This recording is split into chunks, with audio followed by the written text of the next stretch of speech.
Anda kembali di iNews Siang, pemirsa. Kali ini bersama saya Syafaati Suryo. Pemirsa, karena alasan sudah malam dan mau tutup, sebuah puskesmas di Cikarang, Bekasi, Jawa Barat menolak pasien anak yang mengalami luka darurat di kaki.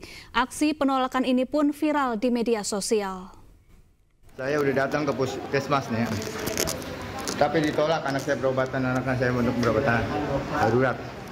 Kalau ada apa-apa, silakan, Pak. Berarti orang rumah sakit yang bertanggung jawab nih. Emang berobat anak kan, Mas? Iya, anak saya kena baku kayak manjok ya. Dalam video yang sengaja direkam oleh sang ayah memperlihatkan penolakan yang dialami anaknya yang akan berobat oleh salah satu pegawai administrasi Puskesmas Cikarang Utara, Kabupaten Bekasi, Jawa Barat. Jam berapa? Jam 8 kita penutupannya.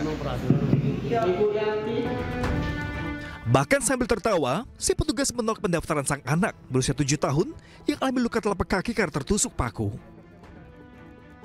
Petugas menolak pasien dengan alasan sudah malam dan akan tutup. Beruntung dengan bantuan relawan, sang anak dibawa ke RSUD Cibitung untuk mendapatkan tindakan segera. Pihak puskesmas pun bersuara dan berjanji akan evaluasi. Barangkali ini adalah sebuah proses untuk meningkatkan layanan kita di Puskesmas Cikarang. Walaupun sekarang kita sudah memberikan layanan tambahan sebagai lalu lintas dari jam 3 sampai jam 9, kita juga berharap peningkatan layanan, terutama dari sisi attitude layanan ya.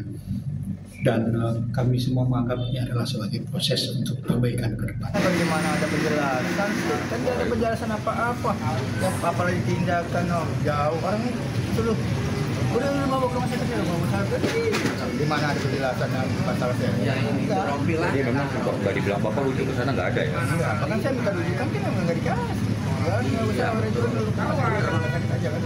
Sambil tawa-tawa. Tawa-tawa. Bapak malah padahal dia ketawa-tawa itu saya bawa segunung kepusingan gitu ya, segunung kekhawatiran gitu. Jadi emang saya sudah minta maaf, udah kasih maaf ya, saya maafin kesalahan ya. Tapi emang apa yang saya sesalkan itu kemanusiaannya. Sementara itu, hasil mediasi oknum petugas Puskesmas Cikarang tersebut berjanji tidak akan mengulangi perilaku dan sikap yang tidak terpuji dalam melayani pasien. Dari Kabupaten Bekasi, Jawa Barat, Didi Junaidi, iNews melaporkan. Direktorat Lalu Lintas Polda Metro Jaya mengklarifikasi viralnya ambulans pembawa pasien yang terkena tilang elektronik saat menerobos lampu merah maupun menerobos jalur busway.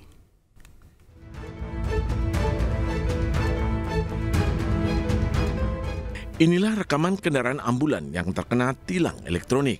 Berita tersebut menjadi viral saat para pengemudi mengunggah bukti pelanggaran.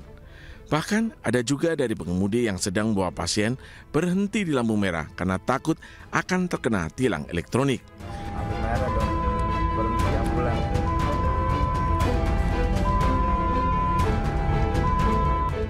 Terkait hal ini, Kasubdit Gakum Polda Metro Jaya, Ajun Komisaris Besar Polisi Ojo Ruslani meminta maaf kepada masyarakat terutama sopir ambulan. Menurut Ojo, ada kesalahan sistem dalam penindakan tilang elektronik saat mengcapture atau mengambil gambar kendaraan. Direktorat Penegakan Hukum menghimbau kepada para pengelola ambulan yang terkena tilang untuk segera memberikan sanggahan pada situs resmi ETLE di Lantas Polda Metro Jaya. Sistem tersebut akan memberikan panduan kepada pengemudi untuk membatalkan penilangan. Kita memberikan prioritas kepada mobil-mobil ambulan atau mobil jenazah. Namun karena ada kesalahan di dalam sistem kami di dalam mengcapture, maka terjadi capture atau tilang terhadap mobil ambulan. Apakah itu ambulan yang saat kejadian menerobos lampu merah, kemudian mengambil bahu kiri, kemudian masuk jalur Transjakarta. Maka kesempatan ini saya ingin sampaikan bahwa rekan-rekan dari pengelola ambulan silakan melakukan sanggahan di dalam website resmi ETLE Lantas Polda Metro Jaya. Seperti diketahui, media sosial dihebohkan dengan unggahan sejumlah mobil ambulan yang terkena tilang elektronik. Atas kejadian itu, para pengemudi ambulan yang membawa pasien merasa takut dan memilih untuk mematuhi peraturan lalu lintas. Dari Jakarta Selatan, Helmi Sajangbati, iNews melaporkan. Kita beralih ke informasi lain, pemirsa. Presiden Prabowo Subianto menyelesaikan lawatannya dari 5 negara di kawasan Timur Tengah dan Turki. Prabowo tiba di tanah air pagi ini. Presiden Prabowo Subianto tiba di Landasan Udara Halim Perdana Kusuma pada pukul 7.30 waktu Indonesia Barat. Kedatangan Presiden disambut Wakil Presiden Gibran Rakabuming Raka, Menteri Koordinator Bidang Politik dan Keamanan Budi Gunawan, Menteri Sekretaris Negara Prasetyo Hadi, Panglima TNI Jenderal Agus Subianto, dan Kapolri Jenderal Listio Sigit Prabowo. Presiden berkunjung ke 5 negara, yakni Uni Emirat Arab, Turki, Mesir, Qatar, dan Yordania. Presiden menemui masing-masing kepala negara serta membahas peningkatan hubungan kerjasama antar negara dan kondisi geopolitik dan ekonomi global. Satu, pidato beliau di depan parlemen Turki, dijemput Presiden Turki Erdogan langsung di bandara, kemudian di Yordania disopiri oleh Raja Abdullah, begitu, termasuk investasi dari Qatar $2 miliar untuk Danantara. Dari Uni Emirat Arab juga akan memasukkan investasi kita. Terakhir kerjasama dengan Mesir, itu sangat membangkitkan semangat belajar mahasiswa kita di Mesir, jumlahnya sangat banyak, ribuan. Ya, Presiden Prabowo Subianto mengakhiri lawatan ke negara Timur Tengah dan Turki. Sejumlah kesepakatan pun dihasilkan, termasuk rencana investasi sebesar $2 miliar Amerika Serikat dari Qatar untuk Danantara.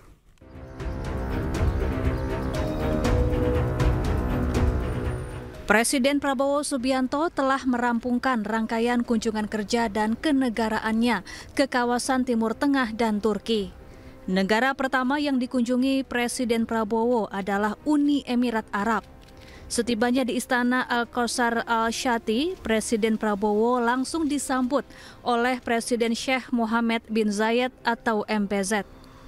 Di akhir pertemuan, Presiden Prabowo dan Presiden MBZ mendatangi nota kesepakatan untuk memperkuat kerjasama di berbagai bidang strategis.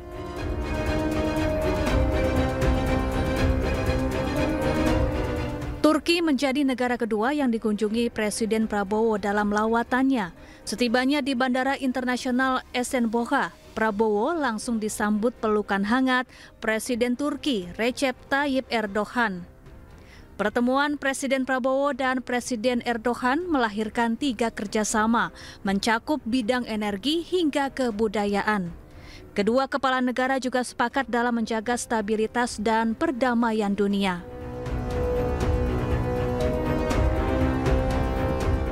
Usai ke Turki, Presiden Prabowo berkunjung ke Mesir. Prabowo tiba di Istana Al-Ittihadiyah Kairo dengan sambutan pasukan baris berbaris dan Presiden Mesir Abdel Fattah El-Sisi. Pertemuan kedua pemimpin negara ini membahas sejumlah isu strategis dan geopolitik di kawasan Timur Tengah.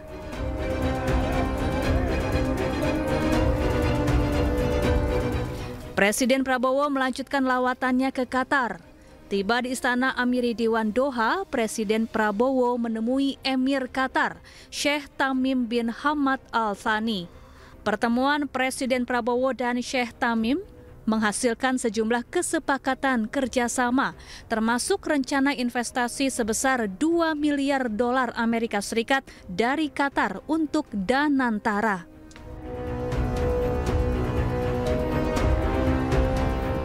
Tiba di Bandar Udara Militer Marka, Presiden Prabowo disambut hangat Raja Yordania Abdullah II bin Al-Husain. Pembicaraan hangat kedua pemimpin negara ini berlanjut ke penandatanganan nota kesepahaman strategis.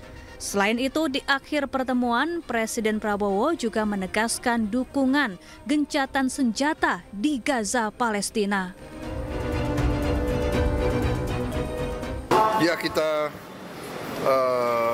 membahas peningkatan kerjasama di beberapa bidang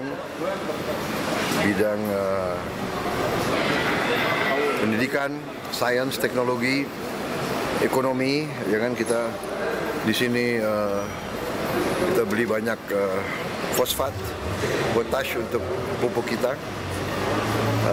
Salah satu termurah di dunia.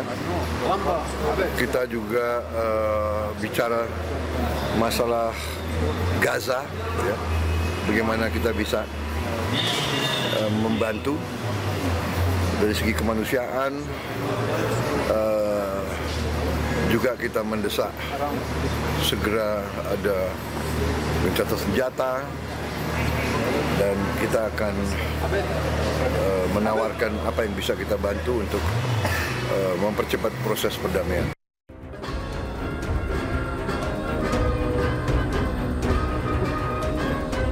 Yordania merupakan negara terakhir dalam rangkaian lawatan Presiden Prabowo ke negara Timur Tengah dan Turki. Presiden Prabowo pergi meninggalkan Yordania dengan upacara militer dan dilepas oleh Pangeran Ghazi bin Muhammad. Tim Liputan iNews melaporkan. Presiden Prabowo Subianto mengakhiri kunjungan ke Timur Tengah dan Turki. Lawatan ini dimanfaatkan Presiden Prabowo berdiskusi dengan pemimpin negara di Timur Tengah soal perang Israel-Palestina. Hasilnya, menurut Presiden, dalam waktu dekat akan ada terobosan baru terkait nasib warga Palestina. Alhamdulillah ya, kita dapat update yang jernih. Kita berharap mungkin dalam waktu dekat akan ada terobosan ke arah yang baik. Tentunya kita harus menghitung dan membela kepentingan semua pihak, terutama kepentingan rakyat Palestina.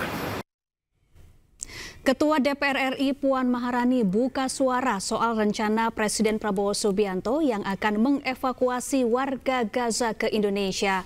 Puan meminta pemerintah menjelaskan rinci rencana tersebut, apakah evakuasi atau relokasi. Saat ini kan belum ada penjelasan lanjut apakah ini mengevakuasi atau merelokasi. Jadi kami dari DPR tentu saja menginginkan ada penjelasan lebih langsung, lebih jelas, tentu saja dari Kementerian Luar Negeri apa yang akan dilakukan, bagaimana rencananya dan lain-lain sebagainya. Karena untuk melakukan apakah itu mengevakuasi ataukah merelokasi, tentu saja dibutuhkan tindak lanjut yang lebih dalam untuk di lapangannya dalam pelaksanaan tersebut.